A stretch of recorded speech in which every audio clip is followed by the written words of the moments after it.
Isa ka rin ba sa nangangarap na magtanim ng isang food forest? O nangangarap ka ba ng isang magandang area kung saan nabubuhay ang lahat? Ito yung suggestion ko sa iyo. Papakilala ko sa iyo itong halaman na to. Ang tawag dito ay Kaliandra. Kadalasan itong tinatanim bilang forage ng mga hayop tulad ng kambing, baka, o rabbit. Pwede rin ito sa manok at sa mga bibi, haluan lang ng darak o tahop. Ito ay isang mainam na forage crop dahil fast growing, at the same time kapag tinanim mo ito sa lugar mo, pwede kang magkaroon ng isang magandang food forest. Bakit kamo? Hindi naman ito isang fruit trees na kapakipakinabang. Pero wag mong ismurin ng Kaliandra. Isa itong introduced species na pwede mong gamitin as pioneer dyan sa area na namana mo o kaya nabili mo. Dahil itong Kaliandra ay isang legume, nag-sequester siya ng carbon or nitrogen sa lupa. Isa siyang fast growing tree. At the same time, kung meron kang alaga mga livestock, ay makakatulong sa'yo. Just let it grow wild. Let it grow rampant kagaya ng mga nandito. Ayan, no? I don't know kung ito ay wild, pero siguro dati ilang taon na nakalipas may nagtanim ng ilang piraso. Ngayon ito ay makalat na. Tumutubo lang ito sa mga area kung saan mga secondary growth forest. Ang kagandahan sa legume na to ay hindi siya maselan. Tumutubo siya sa mga lugar kung saan acidic na yung lupa at wala nang nabubuhay na iba. Kaya kung interesado kang i-convert yung area mo bilang isang productive area, magtanim ka nito siguro kahit mga 3 taon lang o 2 taon, pwede na rin yun. Payabungin mo lang sila hanggang sa wala nang tutubong damo sa baba. Kagaya niyan, wala ka nang makakitang damo dyan, kundi sila na lang. Tapos yung mga tuyong dahon nila, mga tuyong sanga, yan yung mga mabubulok at mag-iiwan ng nutrients sa lupa. Magpapanumbalik ng katabaan na nawala dahil sa kapabayaan. Kung makikita nyo lang dito, may mga nag-i-start na tumubong mga native species, mga fruit trees or mga native shrubs. Kahit di naman sila tinatanim dahil nga mataba na yung lupa sa ilalim.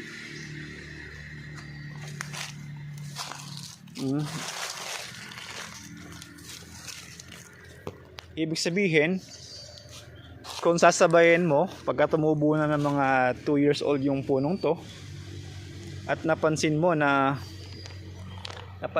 wala na mga nagtutubo ang damo, wala na magiging kompetisyon yung halaman mo, ay pwede ka na magtanim ng mga fruit trees. Depende sa iyo kung fruit trees ba yung target mo o isang timberland.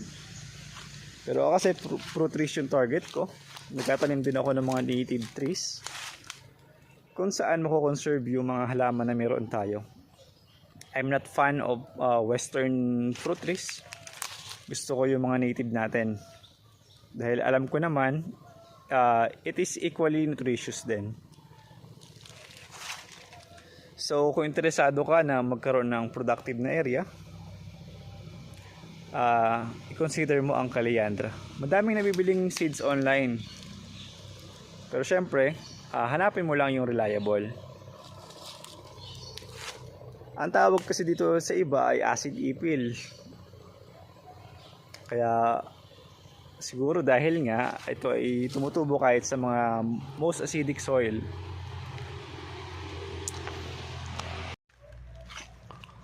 Pupunta kasi ko dito para kumuha ng mga kumpay, pagkain ng mga kambing ko. Dahil nga ito isang masustansyang forage, dito ako pupunta usually kapag short ako sa pagkain sa mga kambing. Ito ay mataas sa protina at mas malakas magpagatas ng mga livestock, malakas magpataba ng mga hayop.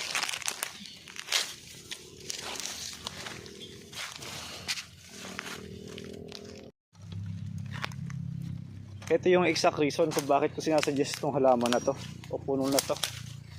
Kung titingin nyo dito, yun ang volunteer.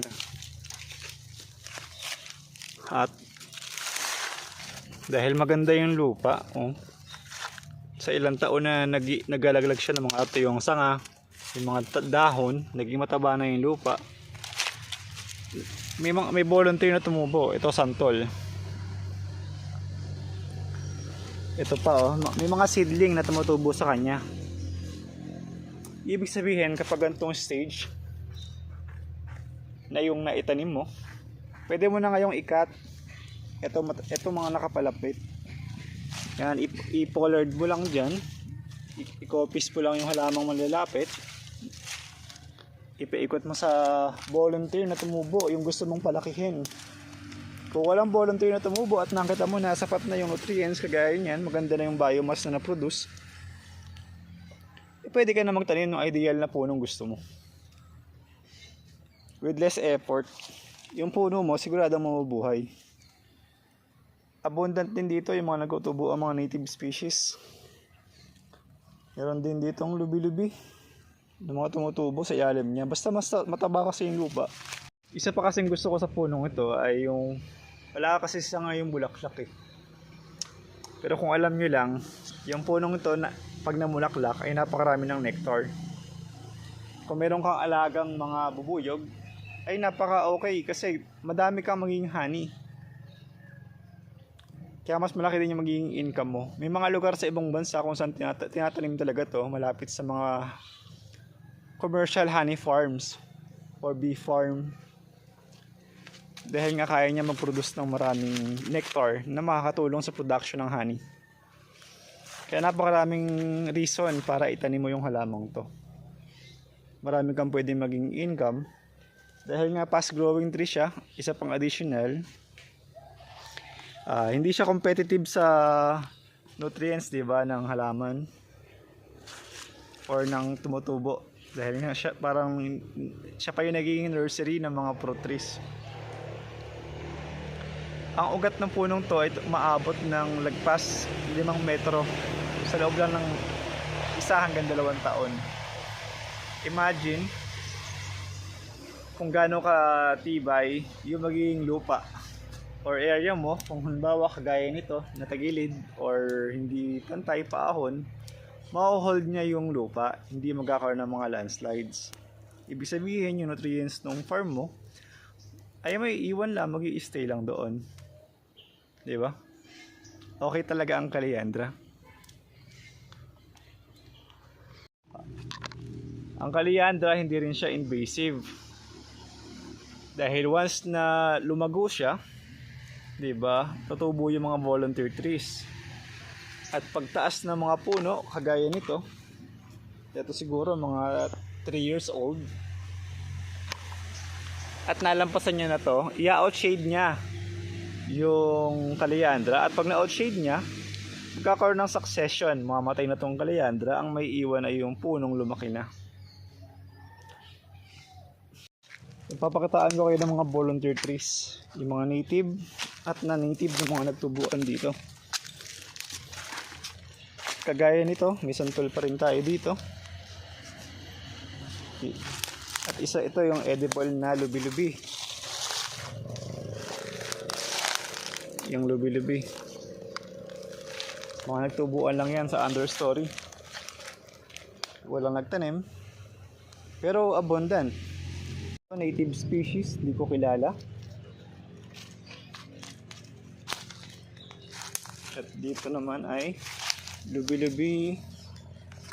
Santol ulit. Lubi-lubi.